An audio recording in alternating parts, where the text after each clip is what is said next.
Welcome back to civil tech. അപ്പോൾ നമ്മൾ ഇന്നത്തെ വീഡിയോയിൽ ഡിസ്കസ് ചെയ്യാൻ പോകുന്നത് LSGD സെക്കൻഡ് ഗ്രേഡിനുള്ള എഞ്ചിനീയറിംഗ് മെക്കാനിക്സിൻ്റെ കംപ്ലീറ്റ് സിലബസ് പോർഷൻസ് ആണ്. സിലബസിലുള്ള ഫുൾ പോർഷൻസ് നമ്മൾ കവർ ചെയ്യുന്നുണ്ട് ഈ വീഡിയോയിൽ. സോ എന്തൊക്കെയാണ് ആദ്യം സിലബസിലുള്ളതെന്ന് നോക്കാം. Definitions of stress, strain, elasticity, Hooke's law, elastic limit, modulus of elasticity, types of stresses, standard stress strain curve for mild steel bar under tension, yield stress, proof stress, ultimate stress strain at various critical points, percentage elongation, mechanical properties of materials, identify the centroid of geometrical plane figures, moment of inertia of plane lamina and solid bodies, radius of gyration, parallel and perpendicular axis theorem, polar moment of inertia of solid circular section, then friction, types and laws of frictions, limiting frictions and limiting equilibrium, coefficient of friction, angle of frictions, angle of repose, relation between coefficient of friction and angle of friction, resolution of a force, orthogonal components of a force, principles of transmissibility, composition of forces resultant, analytical methods for determinations of resultant for concurrent, non-concurrent and parallel coplanar forces, moment of a force, Varigdon's theorem, torque, equilibrium and equilibrant, Lami's theorem, statement and explanation. അപ്പോൾ ഇത്രയും ടോപ്പിക്സാണ് നമുക്ക് cover ചെയ്യേണ്ടത്. 10 മാർക്കാണ്. Topics ഒരുപാട് ഇങ്ങനെ തോന്നുന്നുണ്ടെങ്കിലും വളരെ കുറച്ച് കാര്യങ്ങൾ മാത്രമേ നമുക്ക് ഈ 10 മാർക്കിന് പഠിക്കേണ്ടതായിട്ടുള്ളൂ. സോ ആദ്യം നമുക്ക് ഫസ്റ്റ് പോർഷനിലോട്ട് പോവാം. സ്ട്രെസ്. എന്താണ് സ്ട്രെസ്? വളരെ ഇമ്പോർട്ടൻ്റ് ആയിട്ടുള്ള ഒരു ടേമാണ് സ്ട്രെസ് എന്ന് പറയുന്നത്. സ്ട്രെസ് എന്ന് പറഞ്ഞാൽ വേറൊന്നുമല്ല, it is a internal resistance developed per unit area of the body is called stress. ഒരു ബോഡി, ഓക്കെ, ഇതൊരു ബോഡിയാണ്. ഇതിലൊരു ലോഡ് ആക്ട് ചെയ്യുവാണ്. ഈ ലോഡ് ആക്ട് ചെയ്യുന്നത് താഴോട്ടേക്കാണ്. ആ സമയത്ത് ഈ ബോഡിയുടെ അകത്ത് നിന്ന് എന്ത് ചെയ്യും, ഒരു റെസിസ്റ്റൻറ്റ് ഫോഴ്സ് മുകളിലോട്ടേക്ക് കൊടുക്കപ്പെടുന്നുണ്ട്. ആ കൊടുക്കപ്പെടുന്ന റെസിസ്റ്റൻറ്റ് ഫോഴ്സിനെയാണ് നമ്മൾ എന്തെന്ന് പറയുന്നത്, സ്ട്രെസ് എന്ന് പറയുന്നത്. അതിനെയാണ് നമ്മൾ സ്ട്രെസ് എന്ന് പറയുന്നത്. ഓക്കെ, അപ്പോൾ the internal resistance developed per unit area of the body is called stress. Stress denote ചെയ്യാൻ നമ്മൾ സിഗ്മയാണ് യൂസ് ചെയ്യുന്നത്. സിഗ്മ എന്ന് പറയുന്നത് ഫോഴ്സ് ബൈ ഏരിയ ആണ്. എന്താണ് ഫോഴ്സ് ബൈ ഏരിയ? ഫോഴ്സ് എന്ന് പറഞ്ഞാൽ നമ്മൾ പി ആയിട്ട് നൊട്ടേറ്റ് ചെയ്യുന്നു, ഏരിയ എന്ന് പറയുന്നത് എ ആണ്. സോ ഫോഴ്സ് ബൈ ഏരിയ ആണ് സിഗ്മ. ഇതിൻ്റെ യൂണിറ്റ് എന്ന് പറഞ്ഞാൽ ന്യൂട്ടൺ പെർ mm സ്ക്വയർ. ഫോഴ്സിൻ്റെത് ന്യൂട്ടൺ ആണ്, ഏരിയ mm സ്ക്വയറിലാണ്. So newton per mm square എന്നാണ് പറയുന്നത്. ഇനി ഡിഫറെൻറ്റ് ടൈപ്സ് ഓഫ് സ്ട്രെസ്സസ് ഉണ്ട്. ഈ ഡിഫറെൻറ്റ് ടൈപ്സ് ഓഫ് സ്ട്രെസ്സസ് എന്ന് പറയുമ്പോൾ മെയിനായിട്ട് നമ്മൾ പറയുന്ന ഡയറക്റ്റ് സ്ട്രെസ് അല്ലെങ്കിൽ നോർമൽ സ്ട്രെസ്, പിന്നെയുള്ള shear stress, torsional stress, bending stress, ഇങ്ങനെ ഒരുപാട് ടൈപ്പ് ഉണ്ട്. അതിൽ നമുക്ക് ഏറ്റവും കൂടുതൽ ഇമ്പോർട്ടൻ്റ് ആയിട്ട് വരുന്നത് നോർമൽ സ്ട്രെസ്സാണ്. പിന്നെ ഷിയർ സ്ട്രെസ്സും ഓക്കെയാണ്. ഓക്കെ, അപ്പോൾ ഫസ്റ്റ് ടൈപ്പ് എന്ന് പറഞ്ഞാൽ direct stress. Direct stress or normal stress. അത് തന്നെ 2 ടൈപ്പാണ്. ഒന്ന് ടെൻസൈൽ സ്ട്രെസ്സും ഉണ്ട്, പിന്നൊന്ന് കംപ്രസീവ് സ്ട്രെസ്സും ഉണ്ട്. ഓക്കെ, പിന്നൊന്ന് കംപ്രസീവ് സ്ട്രെസ്. രണ്ടാമത്തെ ടൈപ്പിൽ ഷിയർ സ്ട്രെസ് ഉണ്ട്. ഇനി ഷിയർ സ്ട്രെസ്സിനെ കൂടാതെ തന്നെ ടോർഷൻ, ബിയറിങ്, ബെൻഡിങ് സ്ട്രെസ്, ഇങ്ങനെ ഒരുപാട് ടൈപ്പ് സ്ട്രെസ് കൂടെ പറയുന്നുണ്ട്. അപ്പോൾ ഇതിൽ നമ്മൾ കൂടുതൽ കോൺസെൻട്രേറ്റ് ചെയ്യേണ്ട ടെൻസൈൽ സ്ട്രെസ്, കംപ്രസീവ് സ്ട്രെസ് ആണ്. ഓക്കെ, അപ്പോൾ അത് ഓരോന്ന് എന്താണെന്ന് നോക്കാം. ഫസ്റ്റ് നമ്മൾ പറയാൻ പോകുന്നത് ടെൻസൈൽ സ്ട്രെസ് ആണ്. എന്താണ് ടെൻസൈൽ സ്ട്രെസ്? ടെൻസൈൽ സ്ട്രെസ് അറിയണമെങ്കിൽ ആദ്യം ടെൻസൈൽ ഫോഴ്സ് എന്താണെന്ന് അറിയണം. ഇതൊരു ബോഡി ആണെങ്കിൽ ഇതിൽ ഈ ഒരു രീതിയിലാണ് നമുക്ക് എന്ത് അനുഭവപ്പെടുന്നത്, ഫോഴ്സ് അനുഭവപ്പെടുന്നതെങ്കിൽ, എന്ന് വെച്ചാൽ ഒരു പുൾ എഫക്റ്റ് ആയിരിക്കും അവിടെ വരുന്നത്, വലിച്ചു നീട്ടുമായിരിക്കും വരുന്നത്. അപ്പോൾ ഒരു പുൾ എഫക്റ്റ് ആണ് വരുന്നതെങ്കിൽ അതിനെ ടെൻസൈൽ ഫോഴ്സ് എന്ന് പറയും. അപ്പോൾ ഈ ടെൻസൈൽ ഫോഴ്സ് കാരണം ഉണ്ടാവുന്ന സ്ട്രെസ്സസിനെയാണ് നമ്മൾ എന്ത് പറയുന്നത്, ടെൻസൈൽ സ്ട്രെസ് എന്ന് പറയുന്നത്. Okay, the resistance offered by the body against the increasing length per unit area is called tensile. Okay, ഇപ്പോൾ ഇങ്ങനെ വലിക്കുന്ന സമയത്ത് ഇത്രയും വിട്ടിൽ ഈ ഒരു ലെങ്തിലാണ് ഇരിക്കുന്നത്. ഇത് നേരെ എന്ത് ചെയ്യും, വിട്ട് കുറഞ്ഞ് ലെങ്ത് കൂടാൻ തുടങ്ങും. കാരണം വലിക്കുന്ന സമയത്ത് അവിടെ ഉണ്ടാകുന്ന ക്രോസ് സെക്ഷനിലുള്ള ചേഞ്ചാണ് ഈ പറയുന്നത്. വിട്ട് കുറഞ്ഞ് ലെങ്ത് കൂടാനായിട്ട് തുടങ്ങും. അപ്പോൾ അതാണ് ഈ പറഞ്ഞിരിക്കുന്നത്, the resistance offered by the body against the increasing length per unit area എന്ന് പറഞ്ഞിരിക്കുന്നതിന് കാരണം.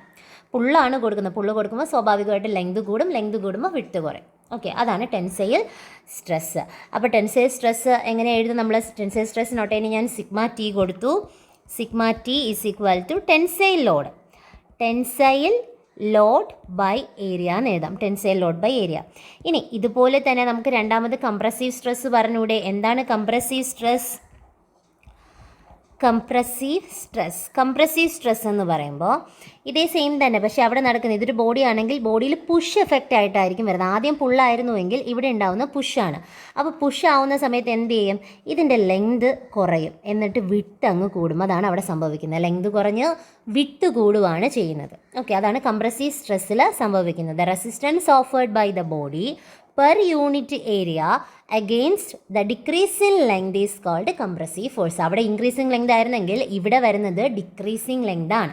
ഓക്കെ, അതാണ് കംപ്രസീവ് സ്ട്രെസ് എന്ന് പറയുന്നത്. വെച്ചാൽ വേറെ ഒന്നുമില്ല, കംപ്രസീവ് ഫോഴ്സ് കാരണം ഉണ്ടാകുന്ന സ്ട്രെസ് തന്നെയാണ് കംപ്രസീവ് സ്ട്രെസ് എന്ന് പറയുന്നത്. ടെൻസൈൽ ഫോഴ്സ് കാരണം ഉണ്ടാകുന്ന ടെൻസൈൽ സ്ട്രെസ്. അപ്പോൾ ഇവിടെ വേണമെങ്കിൽ നമുക്ക് എങ്ങനെ എഴുതാം? Sigma C is equal to compressive load by area എന്ന് എഴുതാം, അല്ലെങ്കിൽ ആക്സിയൽ പുഷ് ബൈ ഏരിയ എന്നും എഴുതാം. ഓക്കെ, ഇനി ഇതിലുള്ള ഷിയർ കൂടെ നമുക്കൊന്ന് നോക്കിപ്പോവാം. ഷിയർ സ്ട്രെസ് ഉണ്ടാവാനുള്ള കാരണമെന്ന് വെച്ചാൽ ടാൻജൻഷ്യൽ ഫോഴ്സ് ആണ്.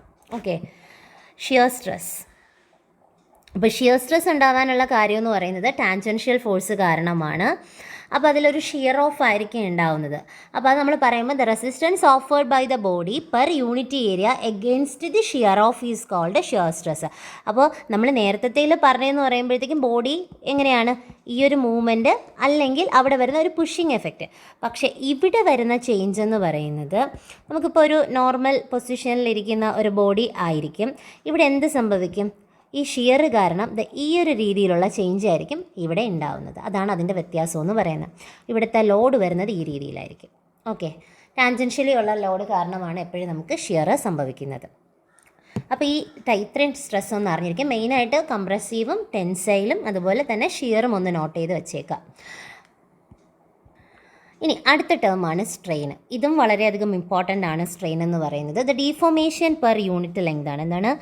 The deformation per unit length of the body is called strain. Okay, deformation per unit length of the body is called strain. അല്ലെങ്കിൽ നമുക്ക് എങ്ങനെ പറയാം? സിമ്പിളായിട്ട് പറഞ്ഞാൽ it is the ratio between change in length to original length. നമ്മൾ denote ചെയ്യാൻ E അല്ലെങ്കിൽ epsilon ആണ് യൂസ് ചെയ്യുന്നത്. Equation delta L by L ആണ്. ഡെൽറ്റ എൽ എന്ന് പറയുന്നത് എന്താണ്? Change in length by original length. Changing length by original length ആണ് എന്തെന്ന് പറയുന്നത്? സ്ട്രെയിൻ. ഇനി സ്ട്രെയിനിന് യൂണിറ്റ് ഉണ്ടോ? ഇല്ല, നോ യൂണിറ്റ്സ്. ഓക്കെ, എപ്പോഴും ചോദിക്കുന്ന ക്വസ്റ്റ്യൻ ആണ് യൂണിറ്റിൻ്റെത്. സ്ട്രെയിനിന് യൂണിറ്റ് ഇല്ല, കാരണം ചേഞ്ചിങ് ലെങ്ത് മീറ്ററാണ്. അതുപോലെ ഒറിജിനൽ ലെങ്തും ഞാൻ മീറ്ററിലാണ് എടുത്തിരിക്കുന്നതെങ്കിൽ എന്ത് സംഭവിക്കും? മീറ്ററും കട്ട് ചെയ്ത് പോകും. സോ യൂണിറ്റ് ഇല്ല. ഇനി ഇതിലും നമ്മൾ നേരത്തെ സ്ട്രെസ്സിൽ പറഞ്ഞ പോലെ തന്നെ എന്തുണ്ട്? ടൈപ്സ് ഉണ്ട്. സെയിം തന്നെയാണ്. നമ്മൾ എന്താണ് ഞാൻ അതിൽ പറഞ്ഞ സെയിം കാര്യമാണ് ഇവിടെയും പറയുന്നത്. ഡയറക്റ്റ് സ്ട്രെയിൻ അല്ലെങ്കിൽ നോർമൽ സ്ട്രെയിൻ ഉണ്ട്. അതുപോലെ തന്നെ ഷിയർ സ്ട്രെയിനും ഉണ്ട്. അതിൽ നമ്മൾ നേരത്തെ പറഞ്ഞു ഷിയർ സ്ട്രെയിൻ അല്ല, ഷിയർ സ്ട്രെയിൻ പകരം നമ്മളിവിടെ പറയുന്നത് ലീനിയർ സ്ട്രെയിൻ, ലാറ്ററൽ സ്ട്രെയിൻ, ഇതൊക്കെയാണ് കൂടുതൽ ഫോക്കസ് ചെയ്യേണ്ടത്. പിന്നെ വോളിയോമെട്രിക് ഷിയർ സ്ട്രെയിൻ ഉണ്ട് എങ്കിലും കൂടുതൽ ഫോക്കസ് ചെയ്യേണ്ട ഇതൊക്കെയാണ്. അപ്പോൾ നമുക്ക് നോക്കാം. ഫസ്റ്റ് ഡയറക്റ്റ് അല്ലെങ്കിൽ നോർമൽ സ്ട്രെയിൻ. ആദ്യത്തെ സ്ട്രെയിന് ഡയറക്റ്റ് അല്ലെങ്കിൽ നോർമൽ സ്ട്രെയിൻ. ഇത് നേരത്തെ ഞാൻ പറഞ്ഞു 2 ടൈപ്പ് ഉണ്ട്. ഏതൊക്കെയാണ്? Tensile strain and compressive strain. Tensile സ്ട്രെയിനും ഉണ്ട്, കംപ്രസീവ് സ്ട്രെയിനും ഉണ്ട്. ഇതിൽ ടെൻസൈൽ സ്ട്രെയിൻ വേറൊന്നുമല്ല. നമ്മൾ പറഞ്ഞു ടെൻസൈൽ സ്ട്രെസ് ഉണ്ടാകുന്ന കാര്യം എങ്ങനെയാണെന്ന് പറഞ്ഞു. അപ്പോൾ ഈ ടെൻസൈൽ സ്ട്രെസ്സിന് കറസ്പോണ്ടിങ് ആയിട്ട് അവിടെ ഉണ്ടാവുന്ന സ്ട്രെയിനെയാണ് നമ്മൾ എന്തെന്ന് പറയുന്നത്? ടെൻസൈൽ സ്ട്രെയിൻ എന്ന് പറയുന്നത്. ജസ്റ്റ് ഈ ഒരു കാര്യം മാത്രം അറിഞ്ഞിരുന്നാൽ മതി. ഇൻക്രീസിങ് ലെങ്ത്, അവിടെ ഉണ്ടാവുന്ന ഒരു ചേഞ്ച്, ലെങ്ത് കൂടുമെന്ന് പറഞ്ഞില്ലേ? ടെൻസൈൽ ഫോഴ്സ് സ്ട്രെസ് ഉണ്ടാവുന്ന സമയത്ത് അവിടെ എന്താ സംഭവിക്കുന്നത്? ഈ ഒരു രീതിയിലാണ് നടക്കുന്നത്. ഈ ഒരു രീതിയിൽ നടക്കുമ്പോൾ വിട്ട് കുറയുകയും ചെയ്യും. എന്ത് സംഭവിക്കും? ലെങ്ത് കൂടുമെന്ന് ഞാൻ പറഞ്ഞു. അത് ബേസ് ചെയ്തിട്ടാണ് ഞാൻ ഇവിടെ പറയുന്നത്. Increasing length by original length. Okay, ഇത് ടെൻഷൻ്റെ കാര്യം. അപ്പോൾ അടുത്ത കംപ്രഷൻ പറയുമ്പോൾ നമ്മളവിടെ പറഞ്ഞായിരുന്നു ഇൻക്രീസിങ് ലെങ്ത് അല്ല വരുന്നത്, എന്താണ്? ഡിക്രീസിങ് ലെങ്ത് ആണ്. So decreasing length by original length. അപ്പോൾ ടെൻഷൻ സ്ട്രെയിൻ എന്ന് പറയുന്നത് അല്ലെങ്കിൽ ടെൻസൈൽ സ്ട്രെയിൻ എന്ന് പറയുമ്പോൾ ഇൻക്രീസിങ് ലെങ്ത് ബൈ ഒറിജിനൽ ലെങ്തും, കംപ്രഷൻ എന്ന് പറയുമ്പം ഡിക്രീസിങ് ലെങ്ത് ബൈ ഒറിജിനൽ ലെങ്തുമാണ് വരുന്നത്. അപ്പോൾ ഇതാണ് ആദ്യത്തെ ഡയറക്റ്റ് അല്ലെങ്കിൽ നോർമൽ സ്ട്രെയിനിൻ്റെ ക്ലാസിഫിക്കേഷനിൽ വരുന്ന കാര്യങ്ങൾ. അപ്പോൾ ടെൻസൈലും കംപ്രഷനുമാണ്. ടെൻസൈൽ വരുമ്പോൾ എപ്പോഴും ഇൻക്രീസിങ് ഓർക്കുക, കാരണം പുൾ എഫക്റ്റാണ് വരുന്നത്. പുഷ് ചെയ്യുമ്പോൾ എന്താ വരുന്നത്, ആ ഒരു ലെങ്ത് കുറയുവാണ് ചെയ്യുന്നത്, വിട്ടായിരിക്കും അവിടെ കൂടുന്നത്. ഇനി സ്ട്രെയിൻ പറയുന്ന സമയത്ത് ഇത് രണ്ടും മാത്രമല്ല നമ്മൾ അറിഞ്ഞിരിക്കേണ്ടത്, അടുത്തൊരു ടൈപ്പാണ് ലീനിയർ സ്ട്രെയിൻ എന്ന് പറയുന്നത്, അല്ലെങ്കിൽ ലോഞ്ചിറ്റ്യൂഡിനൽ സ്ട്രെയിൻ. ലീനിയർ സ്ട്രെയിൻ അല്ലെങ്കിൽ ലോഞ്ചിറ്റ്യൂഡിനൽ സ്ട്രെയിൻ. ലീനിയർ സ്ട്രെയിൻ എന്ന് പറഞ്ഞാൽ മെയിനായിട്ട് പറയുന്നത് അതിൻ്റെ ലെങ്ത് ബേസ് ചെയ്തിട്ടാണ്. ഡെൽറ്റ എൽ ബൈ എൽ എന്ന് വെച്ചാൽ കോമൺ ആയിട്ട് ഇൻക്രീസിംഗ് എന്നോ ഡിക്രീസിംഗ് എന്നോ ഒന്നും മെൻഷൻ ചെയ്യുന്നില്ല. ഡെൽറ്റ എൽ ബൈ എൽ ആണെങ്കിൽ അതിനെയാണ് നമ്മൾ എന്ത് പറയുന്നത്, ലീനിയർ സ്ട്രെയിൻ എന്ന് പറയുന്നത്. ഒൺലി കൺസിഡർ ലെങ്ത്, ബാക്കി ഡയമെൻഷൻസ് ഒന്നും എന്ത് ചെയ്യത്തില്ല, ഈ ലീനിയർ സ്ട്രെയിനിൽ കൺസിഡർ ചെയ്യത്തില്ല. അടുത്ത് പറയുന്നത് ലാറ്ററൽ സ്ട്രെയിൻ ആണ്. ലാറ്ററൽ സ്ട്രെയിൻ ലെങ്ത് ഒഴികെയുള്ള ഡയമെൻഷൻസ് എല്ലാം ഇവിടെ വരുന്നുണ്ട്. എന്ന് പറഞ്ഞാൽ ഇപ്പം സ്ട്രെയിൻ നമുക്ക് കാൽക്കുലേറ്റ് ചെയ്യണമെങ്കിൽ ഡെപ്ത് വെച്ചിട്ട് നമുക്ക് പറയാം ഡെൽറ്റ ഡി ബൈ ഡി, അല്ലെങ്കിൽ തിക്നെസ് വെച്ചിട്ട് നമുക്ക് പറയാൻ പറ്റും.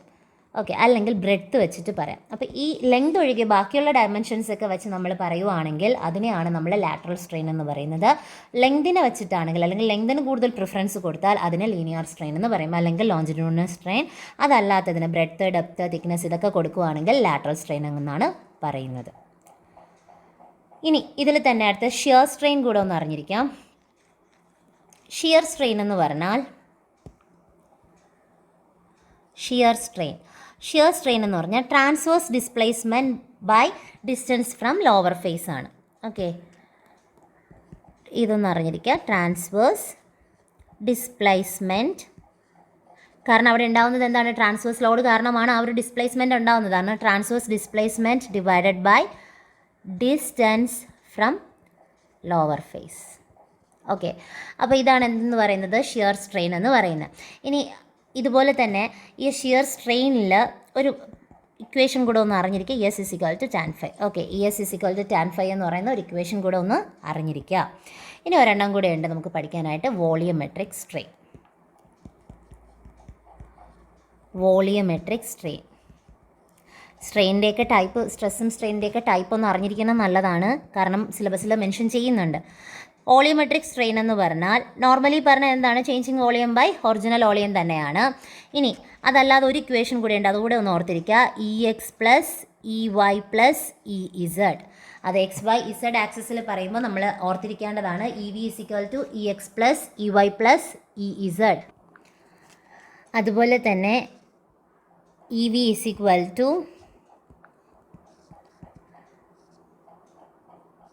EX × 1 - 2μ. ഈ ഒരു ഇക്വേഷൻ ഒന്ന് ഓർത്ത് വെച്ചേക്കാം. അതല്ലെങ്കിൽ σx/E × 1 - 2μ. ഇത് കൂടുതൽ ഫോക്കസ് ചെയ്തില്ലെങ്കിൽ, ഈ ഒരു എക്സാമിന് കൂടുതൽ ഫോക്കസ് ചെയ്തില്ലെങ്കിലും കുഴപ്പമില്ല, പക്ഷേ ബാക്കിയുള്ളതെല്ലാം കറക്റ്റായിട്ട് നിങ്ങൾ നോക്കി വെച്ചേക്കുക. പ്രോബ്ലം വേണമെങ്കിലും ചോദിക്കും, ഇതുകൂടെ നോക്കിയാൽ അത്രയും നല്ലത്. അപ്പോൾ ഇതൊന്ന് നോക്കുക. ഇത്രയുമാണ് സ്ട്രെയിനിൻ്റെ പോർഷൻസിൽ വരുന്നത്. ഇനി അടുത്ത് പറയുന്നതാണ് ഹൂക്സ് ലോ. എന്താണ് ഹൂക്സ് ലോ?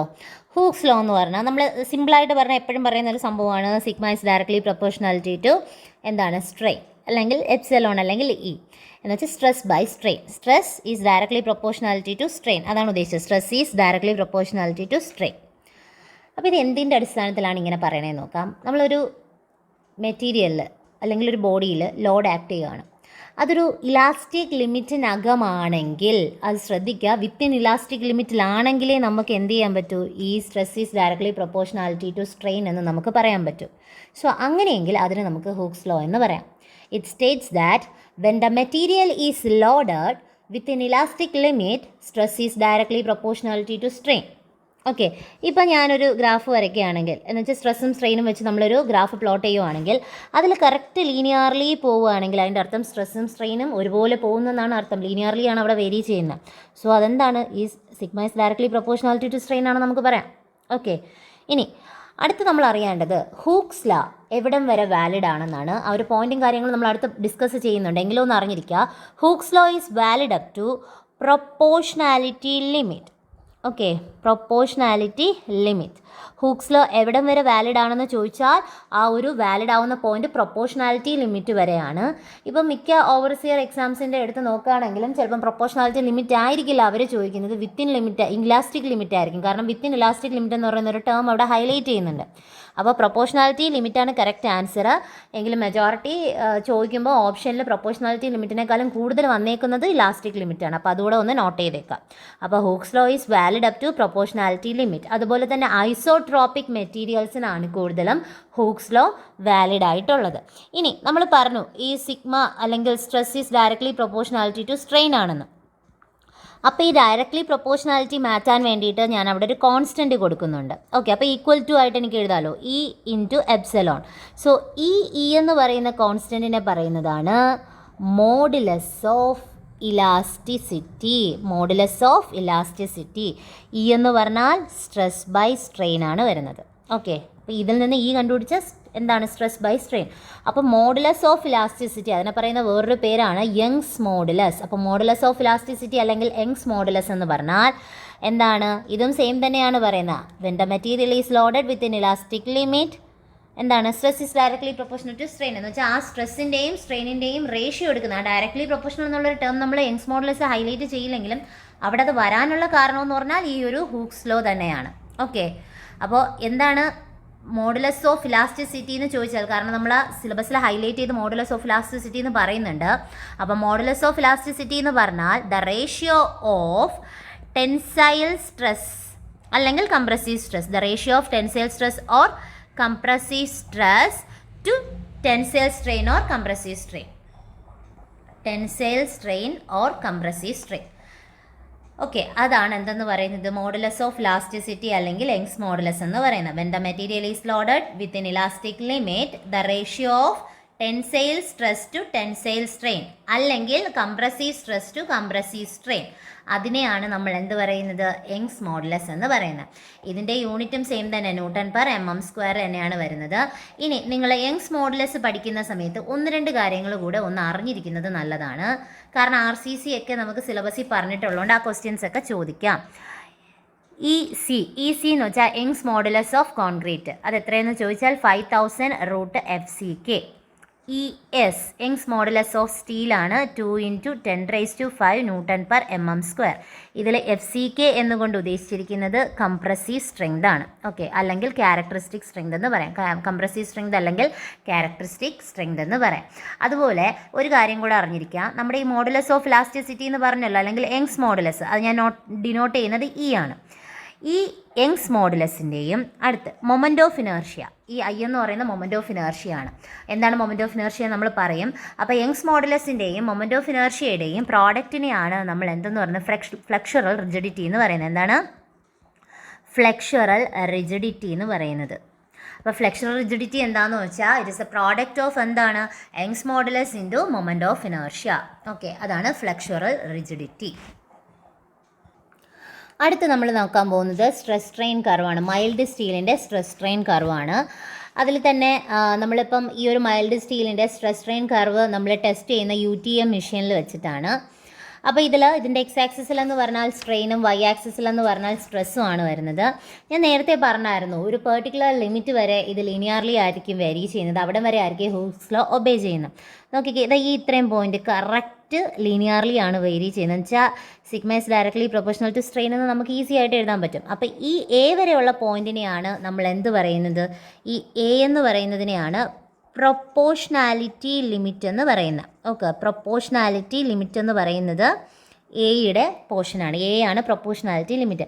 അടുത്ത ഈ ഫിഗറിൽ കാണുമ്പോൾ നമുക്ക് ലീനിയർലി തോന്നുമെങ്കിലും ചെറിയൊരു ബെൻഡ് പോലെയൊക്കെ ഈ എ കഴിഞ്ഞ് ബിയിലോട്ട് വരുമ്പോൾ ഉണ്ട്. സോ ബി വരെയുള്ള പോയിന്റിനെ നമ്മൾ പറയുന്നത് എന്താണ്? Elastic limit. ഈ ബി വരെയുള്ള പോയിന്റിനെ അല്ലെങ്കിൽ ബി എന്ന് പറയുന്ന പോയിന്റിനെയാണ് നമ്മൾ ഇലാസ്റ്റിക് ലിമിറ്റ് എന്ന് പറയുന്നത്. എന്താണ് ഇലാസ്റ്റിക് ലിമിറ്റ് എന്ന് പറയുന്നത്? അപ്പോൾ ഈ ബി വരെ വിത്തിൻ ഇലാസ്റ്റിക് ലിമിറ്റ് എന്ന് Hooke's law, modulus of elasticity ഒക്കെ പറഞ്ഞ സമയത്ത് നമ്മൾ പറഞ്ഞിട്ടുണ്ടായിരുന്നു. അപ്പോൾ ബി വരെയുള്ള ഇത്രയും ഞാൻ ഈ ഷെയ്ഡ് ചെയ്തിരിക്കുന്ന ഇത്രയും റീജിയനെ നമ്മൾ പറയുന്നത് ഇലാസ്റ്റിക് റീജിയൻ ആണ്. Elastic region. അതിന് ശേഷമുള്ള റീജിയനെ നമ്മൾ പറയുന്നത് പ്ലാസ്റ്റിക് റീജിയൻ ആണ്. അതിന് ശേഷമുള്ളതിനെ നമ്മൾ പറയുന്നത് പ്ലാസ്റ്റിക് റീജിയൻ. ഓക്കെ, അപ്പോൾ ഇലാസ്റ്റിക് റീജിയൻ എന്ന് പറയുമ്പോഴത്തേക്കും ഇപ്പോൾ ഒരു ഫോഴ്സ് കൊടുത്തോ ഡിഫോർമേഷൻ സംഭവിച്ചാലും തിരിച്ച് ആ ഫോഴ്സ് റിലീസ് ചെയ്യുന്ന സമയത്ത് അതിൻ്റെ ഒറിജിനൽ പൊസിഷനിൽ അതിന് വരാം. ഓക്കെ, അത് റീഗെയിൻ ചെയ്തെടുക്കാം. പക്ഷേ ഈ പ്ലാസ്റ്റിക് സെക്ഷൻ എന്ന് പറയുമ്പോൾ അങ്ങനെ ആയിരിക്കില്ല.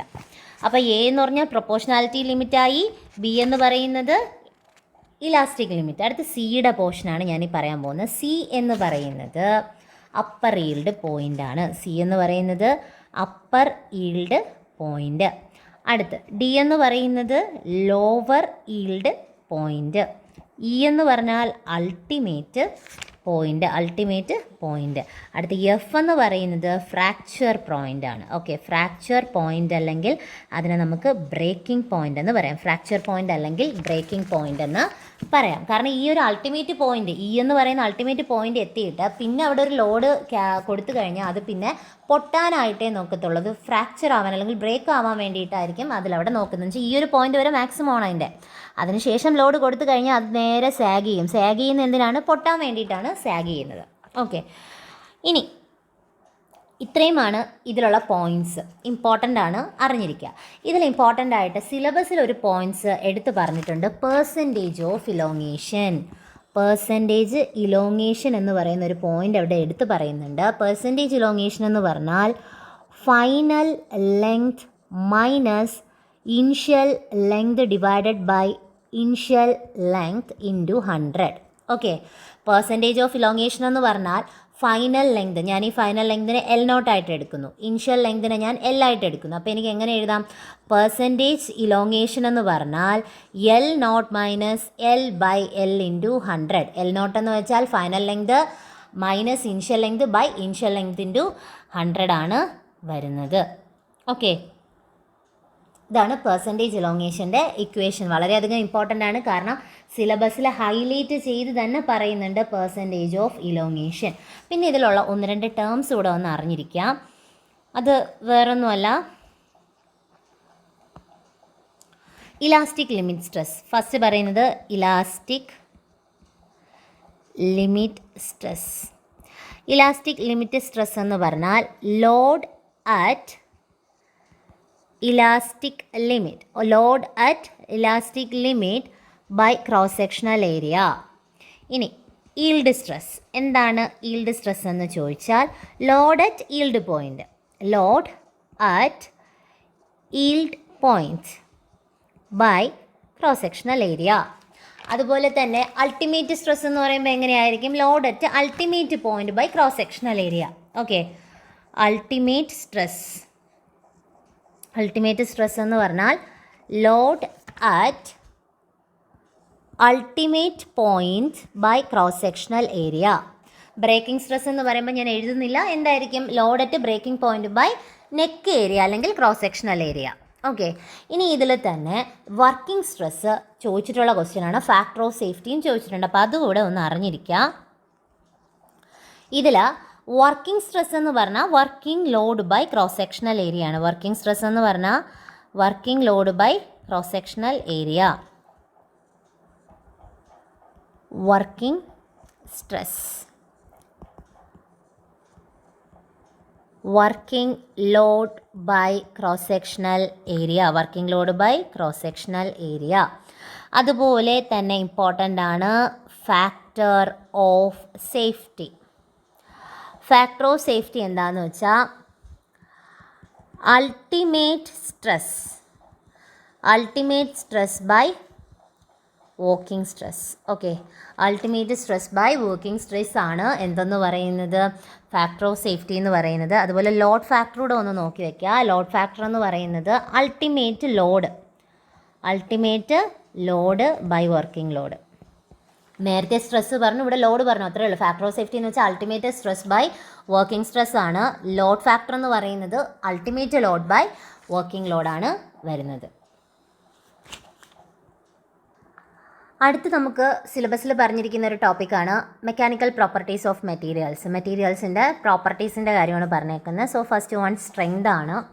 It is a resistance to failure ആണ് സ്ട്രെങ്ത് എന്ന് പറയുന്നത്. ദെൻ സ്റ്റിഫ്നെസ് പറയുന്നുണ്ട്.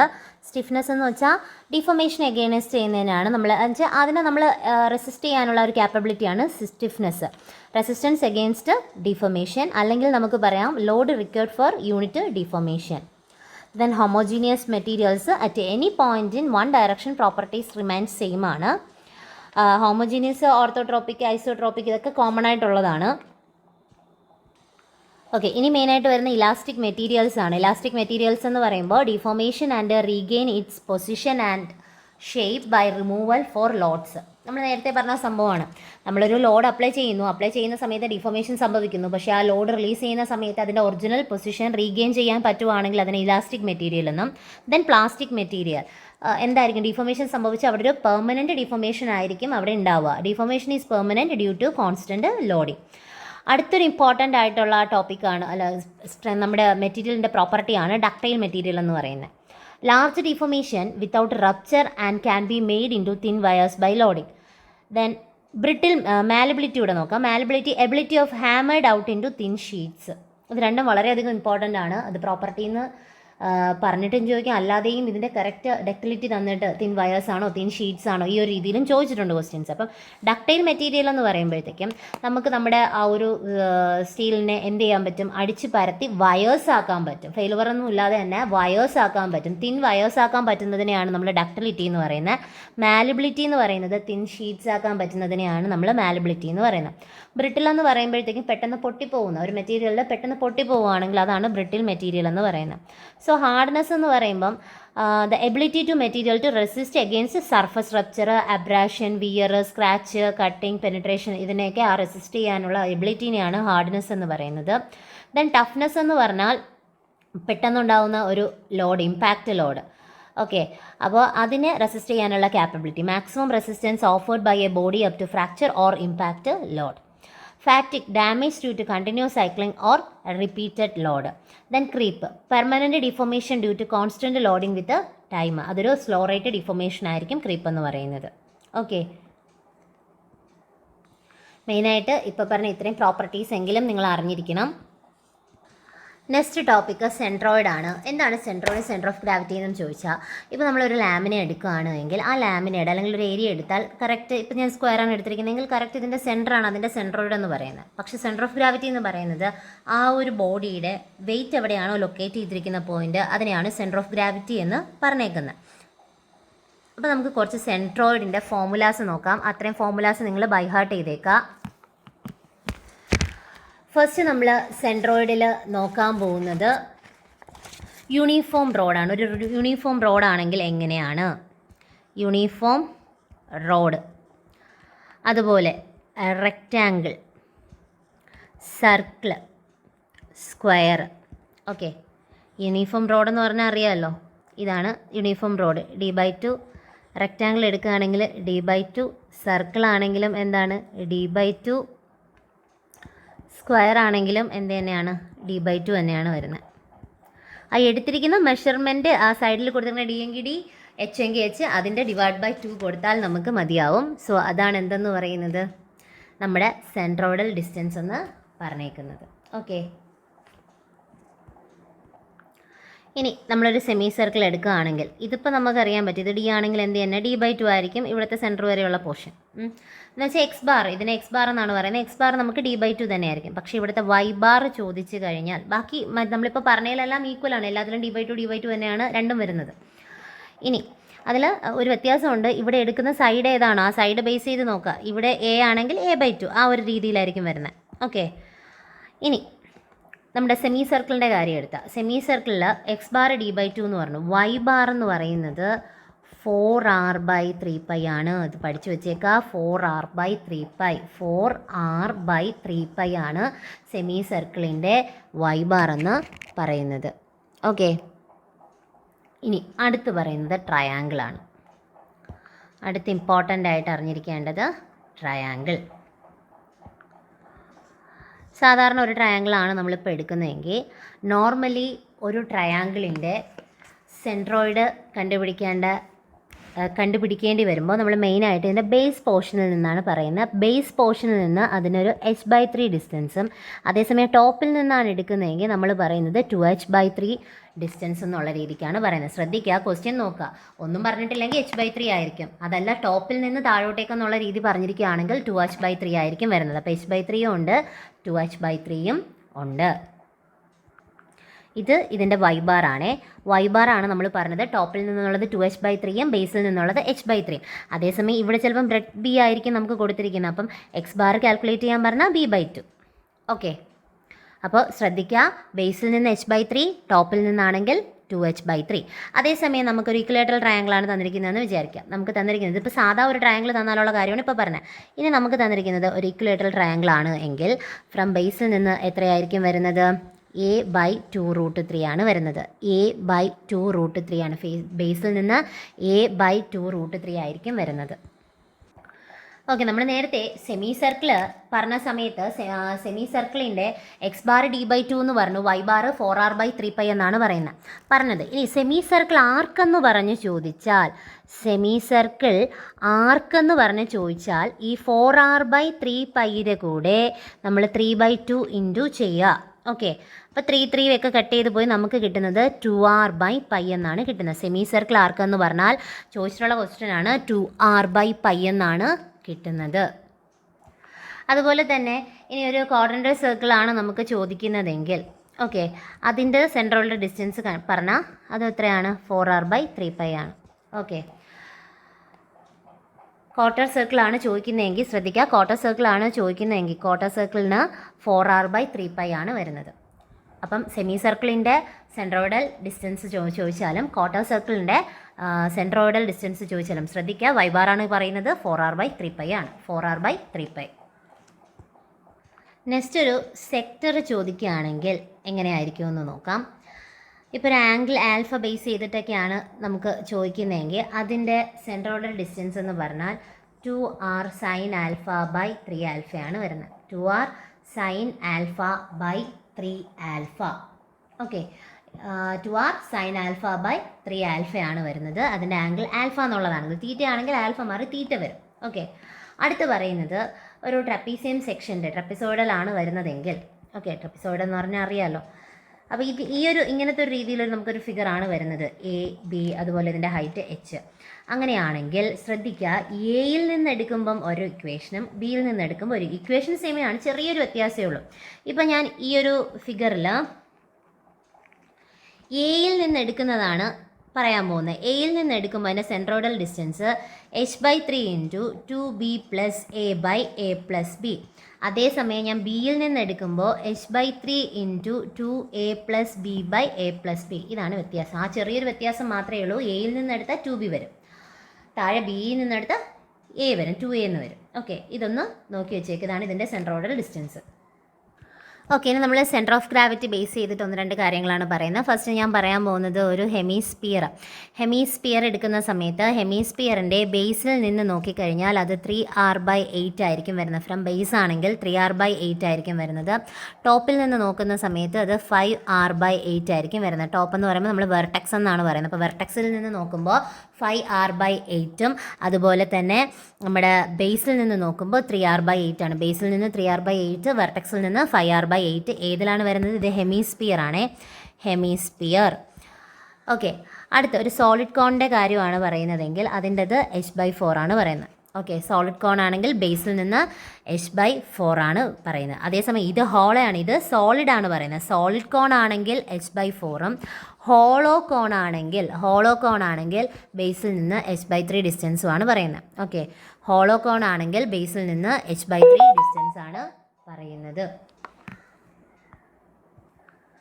ഓക്കെ, ഇനി നമ്മൾ നോക്കാൻ പോകുന്നത് മൊമെൻ്റ് ഓഫ് ഇനേർഷ്യയാണ്. അപ്പോൾ മൊമെൻ്റ് ഓഫ് ഇനേർഷ്യയിലും കുറച്ചധികം ഫോമുലാസ് നിങ്ങൾ പഠിച്ച് വെക്കേണ്ടതായിട്ടുണ്ട്. സോ അതിൽ ഫസ്റ്റ് നമ്മൾ റെക്റ്റാങ്കിളാണ് നോക്കാൻ പോകുന്നത്. അപ്പോൾ ഒരു റെക്റ്റാങ്കിൾ എടുക്കുന്ന സമയത്ത് റെക്റ്റാങ്കിളിൻ്റെ IXX, ഇത് IXXും ഇത് YY ആണെന്നിരിക്കട്ടെ. അപ്പോൾ IXX കണ്ടുപിടിക്കാൻ BD3/12. അതേസമയം IY ആണെങ്കിൽ എന്താണ്? IYY = DB3/12. ഓക്കെ, BD3/12ഉം DB3/12ഉം ആണ് വരുന്നത്. ഇനി ഇതിൻ്റെ നമുക്കിപ്പം ഇതാണ് IAB, ഇതൊരു AB പോർഷൻ ആണെങ്കിൽ ഇത് എയും ബിയും ആണെങ്കിൽ ഇത് AB ആണ്, ഇത് ഇതിൻ്റെ സെൻറ്റർ പോർഷനാണ്. അപ്പോൾ ഇതെനിക്ക് ഇവിടുത്തെ ബേസ് കാൽക്കുലേറ്റ് ചെയ്യണമെന്ന് വിചാരിക്കുക. IAB കാൽക്കുലേറ്റ് ചെയ്യണമെങ്കിൽ ഞാനിവിടെ എന്ത് യൂസ് ചെയ്താൽ മതി? പാരലൽ ആക്സിസ് തിയറം യൂസ് ചെയ്താൽ മതി. എന്ന് വെച്ചാൽ പാരലൽ ആക്സിസ് തിയറം എന്ന് വെച്ചാൽ എന്താണ്? IAB = IXX + AH². ഈ ഒരു ഫോർമുല യൂസ് ചെയ്താൽ മതിയാവും പാരലൽ ആക്സിസ് തിയറം. ഇപ്പോൾ ഞാൻ ഇത് പറയുമ്പോൾ തന്നെ പാരലൽ ആക്സിസ് തിയറം കൂടെ പറഞ്ഞു പോവുകയാണ്. കാരണം പാരലൽ ആക്സിസ് തിയറം എടുത്ത് പറഞ്ഞിട്ടുണ്ട് സിലബസിൽ. നമുക്കിപ്പോൾ ഒരു റെഫറൻസ് ആക്സിസ് ഉണ്ട്, AB എന്ന് പറയുന്ന റെഫറൻസ് ആക്സിസ്. ഈ AB എന്ന് പറയുന്ന റെഫറൻസ് ആക്സിസിനെ ഈ കാണുന്നത് സെൻട്രോയിഡൽ ആക്സിസ് ആണ്. സെൻട്രോയിഡ് ആക്സിസിലോട്ട് ട്രാൻസ്ഫർ ചെയ്തിട്ട് നമ്മൾ ഇതിൽ centre of moment of inertia calculate ചെയ്യുന്നതാണ് എന്തെന്ന് പറയുന്ന പാരലൽ ആക്സിസ് തിയറം എന്ന് പറയുന്നത്. അപ്പോൾ ഈ IAB IG എന്ന് പറയുന്ന ഒരു പോർഷനിലോട്ട് പോയിട്ട് ഇതിൽ IG ആണ് ഉദ്ദേശിച്ചിരിക്കുന്നത്, സെൻറ്റർ ഓഫ് ഗ്രാവിറ്റി IG. അപ്പോൾ ഇത് ആ സെൻട്രോയിഡൽ ആക്സിസിലോട്ട് ട്രാൻസ്ഫർ ആയിട്ട് അവിടെ നിന്ന് നമ്മൾ എന്ത് ചെയ്യുന്നുണ്ട്? ഇതിൻ്റെ മൊമെൻറ്റ് ഓഫ് ഇനർഷ്യ കാൽക്കുലേറ്റ് ചെയ്യുകയാണ് ചെയ്യുന്നത്. ഓക്കെ, അപ്പോൾ IAB = IG + AH² ആണ് വരുന്നത്. നമ്മുടെ ബേസിൻ്റെ സെപ്പറേറ്റ് കണ്ടുപിടിക്കണമെങ്കിൽ ഇത് നോർമലി പറയുന്നതെന്ന് വെച്ചാൽ IX = BD³/12 ആണ്. ഇവിടെ IXX എടുത്തിരിക്കുന്ന ആ സെൻറ്റർ ഓഫ് ഗ്രാവിറ്റിയുടേത് എന്താണ്? IXXൻ്റെ വാല്യൂ വെച്ച് നമുക്ക് ചെയ്യാൻ പറ്റും. അപ്പോൾ ഇത്ര നോക്കാം, IXX BD³/12, IYY എന്ന് പറയുന്നത് DB³/12 ആണ് വരുന്നത്. ഇനി നമുക്കിതുപോലെ തന്നെ ട്രയാങ്കിൾ നോക്കാം. അപ്പോൾ റെക്റ്റാങ്കിളായി. റെക്റ്റാങ്കിൾ നമ്മൾ മെയിനായിട്ട് 2 വാല്യൂ ആണ് പറഞ്ഞത്. ഇനി നമുക്ക് ട്രയാങ്കിൾ നോക്കാം.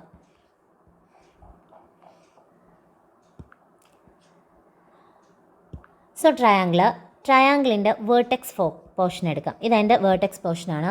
നമ്മുടെ വേർട്ടെക്സ് പോർഷനിൽ മൊമെൻറ്റ് ഓഫ് ഇനർഷ്യ BH³/4 ആണ്. വേർട്ടെക്സ് പോർഷനിൽ BH³/4. അതുപോലെ IXX എടുക്കുമ്പോൾ BH³/36 ആണ് വരുന്നത്. അത് സെൻട്രൽ പോർഷനിൽ.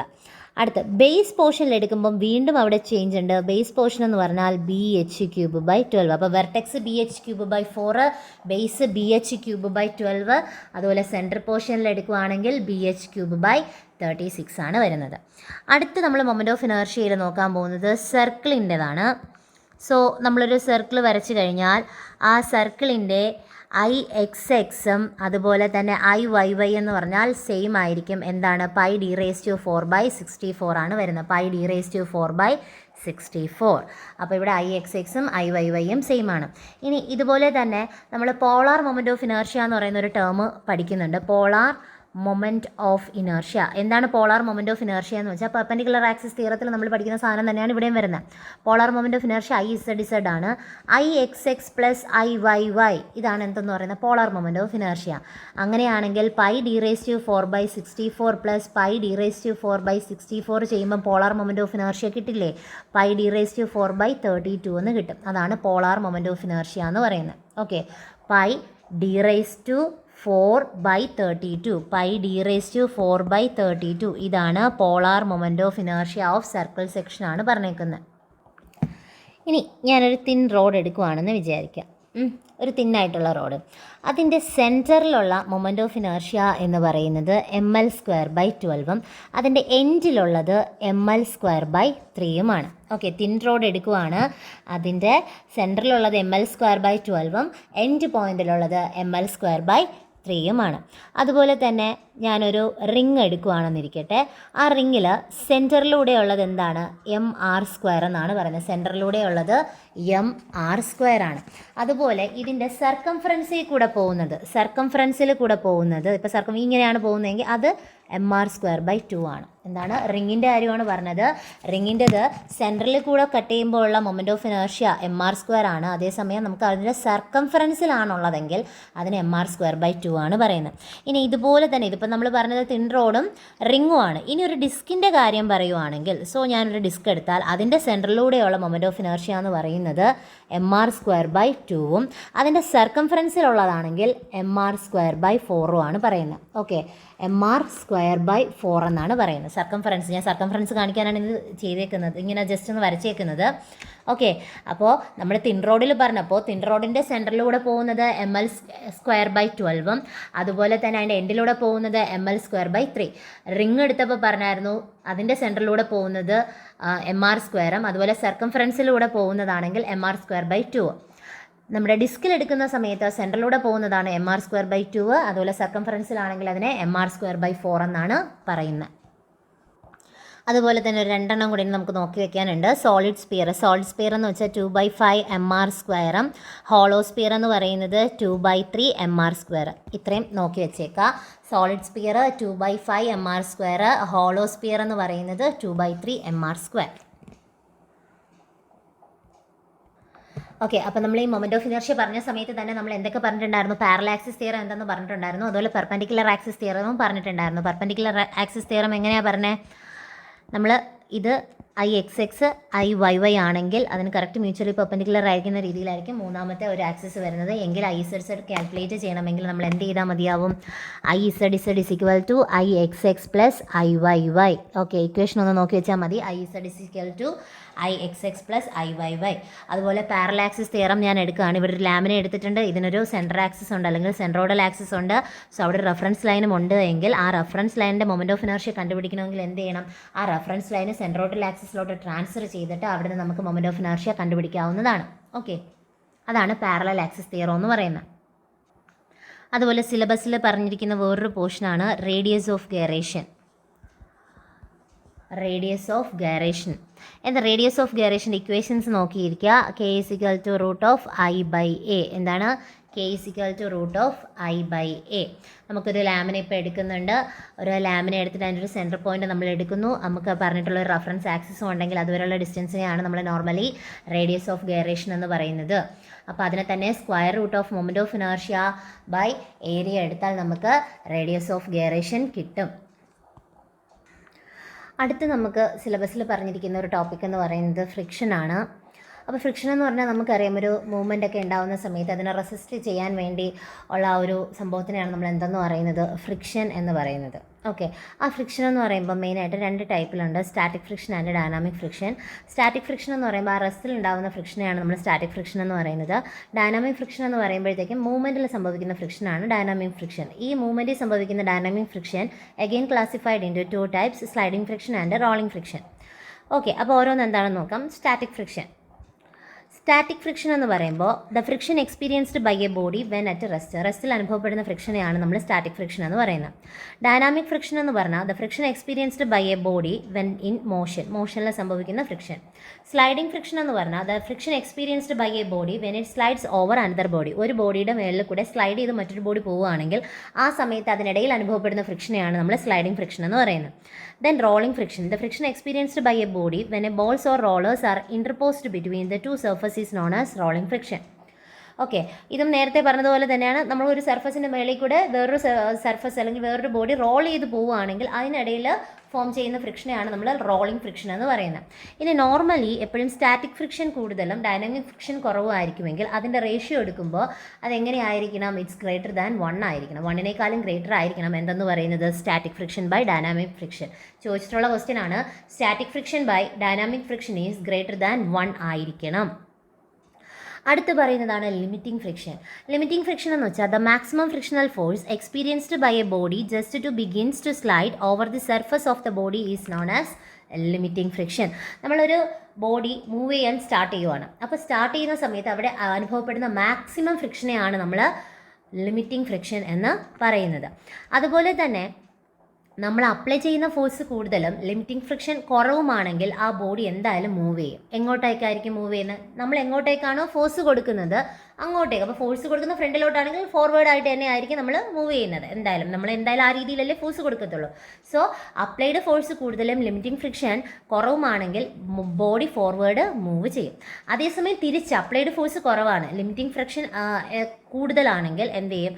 ആ ബോഡി റെസ്റ്റിലായിരിക്കും ഉണ്ടായിരിക്കുന്നത്. അടുത്ത ടേമാണ് coefficient of friction. Coefficient of friction എന്ന് പറഞ്ഞാൽ limited friction to the normal reaction.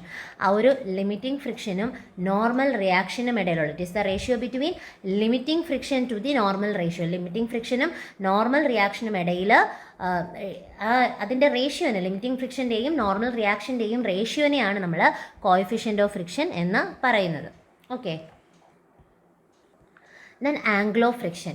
Angle of friction എന്ന് പറയുമ്പോൾ ഇതൊരു ആംഗിളാണ്. നോർമൽ റിയാക്ഷൻ്റെയും നമുക്ക് കിട്ടുന്ന ആ റിസൾട്ടൻ്റ് നോർമൽ റിയാക്ഷൻ അതിൻ്റെയും ഇടയിൽ മേക്ക് ചെയ്യുന്ന ആംഗിളിനെയാണ് നമ്മൾ എന്തെന്ന് പറയുന്നത്? It is the maximum inclination of A plain which A body can repose without applying external force. ഉദ്ദേശിക്കുന്ന വേറൊന്നുമല്ല, ഒരു ബോഡി, ആ ബോഡിയിൽ ഒരു മാക്സിമം ഇൻക്ലിനേഷൻ വരുന്നുണ്ട്. ഇപ്പം എന്തെങ്കിലും അതിലൊരു സ്ലൈഡ് ചെയ്ത് വീഴാനുണ്ടെങ്കിൽ ആ സ്ലൈഡ് ചെയ്ത് വീഴാൻ പറ്റുന്നത് തന്നെയുള്ള, അല്ലെങ്കിൽ സ്ലൈഡ് ചെയ്ത് പോവാൻ വരുന്നതുള്ള ആ ഒരു മാക്സിമം ഇൻക്ലിനേഷൻ ഉണ്ട്.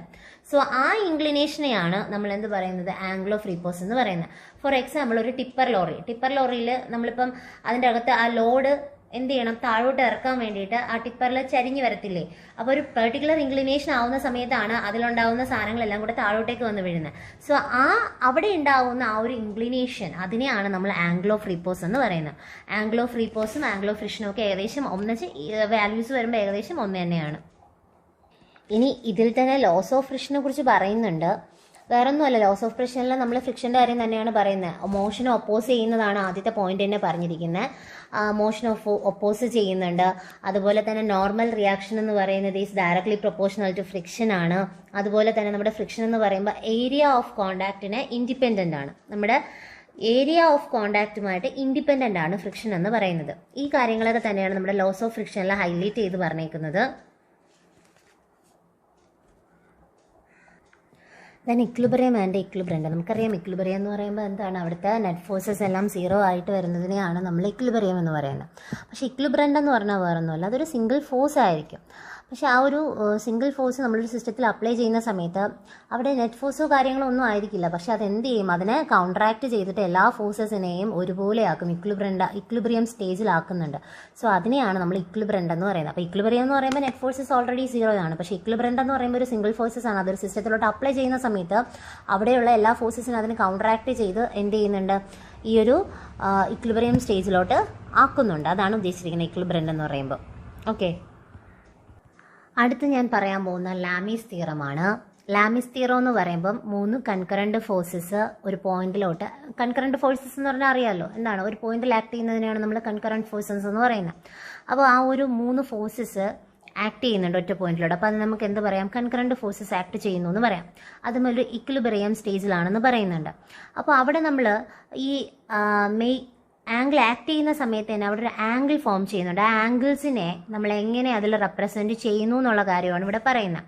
എന്ന് വെച്ചാൽ അതിന് എപ്പോഴും നമ്മൾ സൈൻ ഓഫ് ദി ആംഗിളിലായിരിക്കണം എന്ത് ചെയ്യുന്നത്, റെപ്രസെൻറ്റ് ചെയ്യേണ്ട വിത്ത് റെസ്പെക്ട് ടു മറ്റ് 2 ആംഗിൾസ്. ഇപ്പം ഞാൻ ഒരു ആംഗിൾ പറയുന്നുണ്ടെങ്കിൽ മറ്റ് 2 ആംഗിൾസിനെ റെസ്പെക്ട് ചെയ്തിട്ടായിരിക്കണം അത് പറയേണ്ടത്. ഓക്കെ, അപ്പോൾ it states that if there concurrent forces acting at A points be in equilibrium, then each force is proportional to the sine of the angle between the other 2 forces. അപ്പോൾ ഇതെങ്ങനെ പറയുമെന്ന് ചോദിച്ചാൽ, ഞാനിപ്പോൾ PQR ഇന്നെടുത്താൽ, ഞാനിപ്പോൾ ആദ്യം P എടുക്കുകയാണെന്ന് വിചാരിക്കാം. അപ്പോൾ P എടുക്കുമ്പോൾ ഇതിൻ്റെ ഓപ്പോസിറ്റ് കറക്റ്റ് ചെയ്താൽ വന്നിരിക്കുന്നത് ഇതല്ലേ, ആൽഫയല്ലേ വന്നേക്കുന്നത്. അപ്പോൾ P ആൽഫ ഞാൻ ചുമ്മാ പറയത്തില്ല, അതിന് എന്ത് ചെയ്യും, ആ 2 ഫോഴ്സസിനിടയിലുള്ള ആംഗിളാണ്. അപ്പോൾ അതിനെ sine of the angle base ചെയ്തിട്ടാണ് പറയുന്നത്. അപ്പോൾ sine alpha is equal to, ഞാൻ Q എടുത്താൽ അതിന് ഓപ്പോസിറ്റ് വരണം, Q ബൈ സൈൻ ബീറ്റ. അടുത്ത് ഞാൻ പറഞ്ഞ R by sine gamma. Okay, അപ്പോൾ ഇതാണ് ലാമീസ് തിയറത്തിൽ വരുന്നത്. ഇനി ഈ ആ ഫോഴ്സ് സിസ്റ്റം മാത്രം ഒന്ന് പറഞ്ഞു പോവുകയാണ്. ഇപ്പോൾ സെയിം പ്ലെയിനിലാണ് ഫോഴ്സസ് ആക്ട് ചെയ്യുന്നതെങ്കിൽ അതിനെ പറയുന്നത് കോപ്ലനാർ. അത് ആക്ട് ചെയ്തില്ല എങ്കിൽ അതിനെ നോൺ കോപ്ലനാർ എന്ന് പറയും. സെയിം പോയിന്റിൽ ആണ് ഫോഴ്സസ് മീറ്റ് ചെയ്യുന്നതെങ്കിൽ അതിനെ നമ്മൾ പറയുന്നത് കൺകറന്റ്. മീറ്റ് ചെയ്തില്ല എങ്കിൽ നോൺ കൺകറന്റ് എന്ന് പറയും. അതുപോലെ തന്നെ ഒറ്റ ലൈനിൽ, സെയിം ലൈനിലാണ് ഫോഴ്സസ് ആക്ട് ചെയ്യുന്നതെങ്കിൽ അതിനെ നമ്മൾ പറയുന്നത് കൊളീനിയർ. അതുപോലെ തന്നെ നമുക്ക് ഇതേ ഡയറക്ഷൻ, ഒരേ ഡയറക്ഷനിൽ കറക്റ്റ് പാരലൽ ആയിട്ട് വന്നാൽ അതിനെ നമ്മൾ പറയുന്നത് പാരലൽ ഫോഴ്സ്. എന്താണ്, ലൈക്ക് പാരലൽ ഫോഴ്സ്. ഇനി ഒരേ ഡയറക്ഷനിലാണ്, ഡയറക്ഷൻ ചേഞ്ച് ആണ്, പക്ഷെ പാരലൽ ആണ് എങ്കിൽ അതിനെ നമ്മൾ പറയുന്നത് അൺലൈക്ക് പാരലൽ ഫോഴ്സ് എന്നാണ് പറയുന്നത്. ഓക്കെ, ഇത്രയും ജസ്റ്റ് ഒരു ജനറൽ ആയിട്ടൊന്ന് അറിഞ്ഞിരിക്കുക. കാരണം ഇത് മിക്സ് ചെയ്തൊക്കെ ആയിരിക്കും ക്വസ്റ്റ്യൻ വരുന്നത്. ചിലപ്പോൾ ചോദിക്കാം നോൺ കോപ്ലനാർ കൺകറന്റ് സിസ്റ്റം, അതിനൊരു എക്സാമ്പിൾ എന്തൊക്കെയാണ്, ഇതൊക്കെ ആയിരിക്കും ക്വസ്റ്റ്യൻ വരുന്നത്. ട്രൈപോഡ് ലെഗ് ഒക്കെയാണ് ആൻസർ ആയിട്ട് വരുന്നത്. അപ്പം ഇങ്ങനത്തെ ക്വസ്റ്റ്യൻസ് ഒക്കെ നിങ്ങൾക്ക് പ്രതീക്ഷിക്കാം. ഏകദേശമുള്ള പോർഷൻസ് എല്ലാം ആയിട്ടുണ്ട്. ഇനി 1-2 പോർഷൻസ് വിട്ടുപോയിട്ടുണ്ടെങ്കിലേ ഉള്ളൂ, എങ്കിലും മാക്സിമം കവർ ചെയ്തിട്ടുണ്ട്. അതുപോലെ തന്നെ ഇതിന് മുന്നേയും ഒരു മെക്കാനിക്സിൻ്റെ വീഡിയോ ചെയ്തിട്ടുണ്ട്. അപ്പോൾ അതിലും ഏകദേശമുള്ള ഡീറ്റെയിൽസ് എല്ലാം കൊടുത്തിട്ടുണ്ട്. അപ്പം ഇന്നത്തെ വീഡിയോ കുറച്ച് സ്പീഡായിരുന്നു, എങ്കിലും ഏകദേശം പോർഷൻസ് എല്ലാം നമ്മൾ കവർ ചെയ്തിട്ടുണ്ട്. അപ്പോൾ എക്സാമിന് പോകുന്നതിന് മുന്നേ തന്നെ ഇത്